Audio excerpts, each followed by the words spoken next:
Hello everyone, welcome to IFS. स्वागत है दोस्तों आप सभी लोगों का आईएफएस के इस प्लेटफॉर्म के ऊपर। तो आज हम आपको गैटबी 2026 की एग्जाम्स के बाद कि आखिरकार कितने स्कोर पे आप क्या टॉप 5 में एडमिशन्स ले सकते हैं। सर इसको मैं अगर इस तरीके से समझाऊं कि पहले भी कई सारी वीडियोस में बता चुका हूं कि कट ऑफ क्वालिफाइंग वाला कितना होगा और क्वालिफाइंग कट ऑफ के साथ साथ जो है कितने स्कोर पर कौन से टॉप इंस्टीट्यूट या यूनिवर्सिटी में एडमिशन मिलेगा। लेकिन आज के वीडियो का मेन मुद्दा है सर कि क्या आपको एडमिशन उन टॉप 5 में मिलेगा या नहीं मिलेगा। ठीक है, और ऐसा मैं क्यों कह रहा हूं कि आपको एडमिशन शायद नहीं भी मिलेगा, इसके कुछ रीजंस हैं जो मैंने रिसर्च करने के दौरान एनालाइज किए, तो मुझे लगा कि आप सभी तक इस बात को पहुंचाया जाए। तो लोकेश सर आइए एक बिल्कुल एक सर। करके सर हम चीजों पर बात इनको करते ये हैं। सारी चीज़ों के बारे में बताने वाले, जैसे कि आखिरकार उन टॉप इंस्टीट्यूट जो 5 इंस्टीट्यूट की हम बात करने वाले उनमें कितनी सीट्स अवेलेबल है और टोटली कितने स्टूडेंट्स इस एग्जाम्स के अंदर अपियरिंग करते हैं। एक ऑन एन एवरेज हमने क्राइटेरिया यहाँ पर दिया है। तो सर सबसे पहले तो इनको ये बताना ज़रूरी है कि आखिरकार कितने स्टूडेंट इस एग्ज़ाम को देते हैं। तो सर गैट भी 2025 के डेटा के हिसाब से, क्योंकि रिसर्च के टाइम पे ये सब डेटा निकल करके आया कि 25 का एग्जैक्ट डेटा जो है उसके हिसाब से अगर आप देखें तो 9,900 समथिंग बच्चों ने एग्जाम दिया था। उसके पीछे जाए तो फिर अप्रोक्सीमेट 9,000 के आसपास का, 9,200 के आसपास का डेटा है। तो एक अगर अप्रोक्सीमेट नंबर लेते हैं तो वो आता है कि हर साल इस एग्जाम को अंदाजन 10,000 बच्चे अपीयर करते हैं, 10,000 स्टूडेंट अपीयर करते हैं। अब 10,000 में से सर क्या लगता है कि अप्रोक्सीमेट कितने क्वालिफाई होंगे? अगर हम मिनिमम पकड़ लेना, मिनिमम 5,000, 50% ही बच्चे क्वालिफाई हो रहे हैं, तो भी आप देखेंगे गणित बड़ा टफ हो जाता है। तो ऐसा मान लेते हैं सर कि 10,000 बच्चे अपीयर हुए, उसमें से 5,000 बच्चे क्वालिफाई हो, जबकि वो नंबर हमेशा ज्यादा ही रहता है। ठीक है, और अगर सर ऑल ओवर सीट्स की बात करें, जैसे कि अगर हम इतना माने, हाँ ये तो कंफर्म है कि 79 जो इंस्टीट्यूट है वो पार्टिसिपेट करते हैं। सही बात। तो अगर 79 के हिसाब से अगर हम देखें तो इन 10,000 के लिए कितनी सीट्स अवेलेबल है। ओके, तो टोटल सीट्स अगर अगर आप देख रहे हो ना कि कितने बच्चों को एडमिशन मिलेगा इस एग्जाम के थ्रू, तो अप्रोक्सीमेट अगेन नंबर 13,000, सॉरी 1,300 के आसपास आता है। 1,300, ध्यान रखना बच्चों, 1,200 समथिंग टोटल काउंट निकल करके आएगा। और उसमें भी जो बायोटेक वाले हैं और एमटेक वाले हैं, ऐसे बच्चों का टोटल 1,000 के ही आसपास का आता है। ऊपर के जो 300 है ना, वो आपका है ही नहीं है, ऐसा मान के चलो। मतलब सर एक ये हम बोल सकते हैं कि एक सीट के लिए 12 बच्चों का कंपटीशन। ऑलमोस्ट, ऑलमोस्ट है ना, बहुत खतरनाक वाली स्थिति है। तो क्या है एग्जैक्ट सिनारियो? आप में से कई सारे विद्यार्थियों का मन है कि आपको टॉप 5 इंस्टीट्यूट्स में एडमिशन मिले, जो गैडबी के थ्रू मिलता है। उसमें एक आईआईटी भी आती है, ठीक है, आईआईटी इंदौर।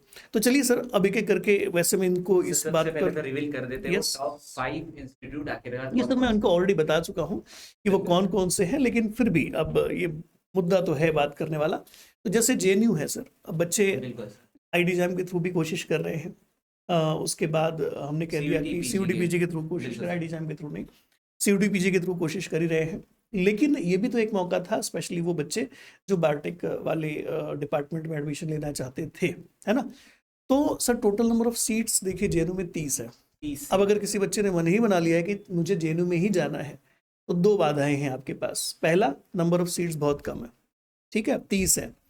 उसमें भी आप देखेंगे तो कि डिपार्टमेंट वाइज वो स्प्लिट हो जाता है, ठीक है, और कैटेगरी वाइज भी यस, कैटेगरी वाइज भी स्प्लिट हो जाता है, डिपार्टमेंट वाइज भी स्प्लिट हो जाता है, ठीक है। दूसरा, स्कोर कितना चाहिए? अगर आप प्रीवियस 2025 में जो एडमिशन हुआ था फर्स्ट राउंड में, तो क्या कट ऑफ रह गई थी? तो ये स्कोर टेंटेटिवली देखने को मिला था कि 178 से 198 के 90 के आसपास का जो है टोटल कट ऑफ था उस टाइम पे, ठीक है। तो ये सिनारियो था।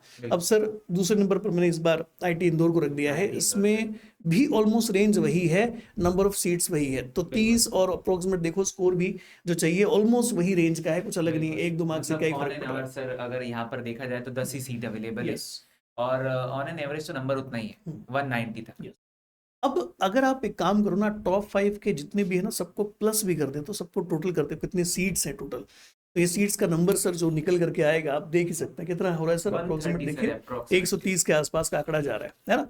तो 130 सीट की चाहत सभी को है, सभी को वहां पहुंचना मतलब है। सर टॉप इंस्टीट्यूट में भी एक सीट पर 10 का कंपटीशन है। चल रहा है, खतरनाक वाला, समझो। तो मैं ये नहीं कह रहा, मैं डिमोटिवेट नहीं कर रहा आप सभी को कि एडमिशन आप लोगों का होना मुश्किल है, लेकिन क्राइटेरियाज की जो रिक्वायरमेंट है वो ऐसी होती है ना। स्कोर इस रेंज में चाहिए, और उसके बाद अब क्योंकि लिमिटेड नंबर ऑफ सीट्स हैं, उसमें भी कैटेगरीज के हिसाब से अलग अलग प्रपोर्शन में बंटवारा हुआ होगा। कंपटीशन टफ है। आप तभी कोशिश करें जब आप सब तरीके से एलिजिबल हों, स्कोर वाइज भी एलिजिबल हों, कैटेगरी के हिसाब से भी आपको लगता है कि यार मेरा स्कोर इतना अच्छा है कि मैं आराम से जनरल कैटेगरी में भी एडमिशन पा ही जाऊंगा, इट इज श्योर।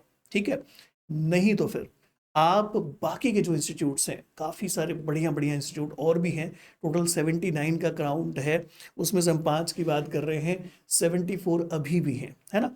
उनको भी ट्राई करें सर। पुणे का जो अपना जो यूनिवर्सिटी का कैंपस है सर, वहाँ का भी बायोटेक डिपार्टमेंट है, और मुझे लगता है कि आराम से कोई बच्चा अगर 150-160 की रेंज का भी है तो भी मुझे लगता है कि यहाँ तो उसको एडमिशन मिल जाएगा, है ना। ये भी टॉप यूनिवर्सिटी ये भी बढ़िया टॉप यूनिवर्सिटी है।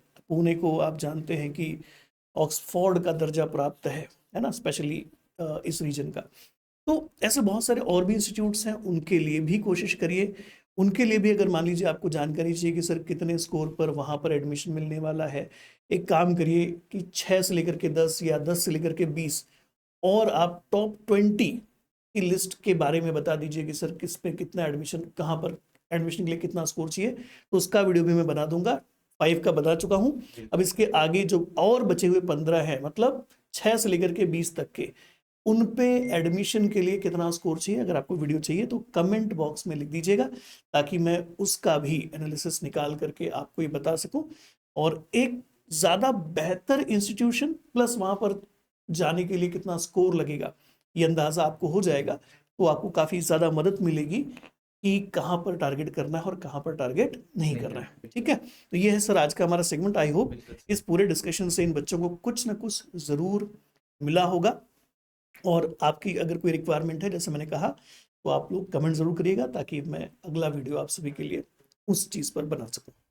ठीक है, अच्छा हाँ, ये ज़रूरी जानकारी, आपका तो काम हो गया है, आप लोग तो एडमिशन ले ही लोगे, लेकिन आपके कोई जूनियर हैं अगर मान लीजिए, तो उनको बताइएगा कि एक लाइव बैच चैंपियन 11.3 25 मई से शुरू होने जा रही है 2027 वाले एग्जाम की तैयारी के लिए, जिसमें आईटी जैम और गैड भी दोनों की तैयारी आपकी एक साथ हो जाती है। ठीक है, तो ये काफ़ी बढ़िया मौका है आपके उन सारे जूनियर्स दोस्तों के लिए, फ्रेंड्स के लिए, और जो 15% का ऑफ चल भी रहा है। डिस्काउंट भी चल रहा है। ठीक है सर, तो बस करते हैं सर आज के इस सेगमेंट को। बाकी वीडियो पसंद आया हो तो लाइक करिएगा, शेयर करिएगा, और नहीं सब्सक्राइब नहीं किया है तो सब्सक्राइब करके रखिएगा। ठीक है, तो थैंक यू दोस्तों, मिलते हैं अगले वीडियो के अंदर।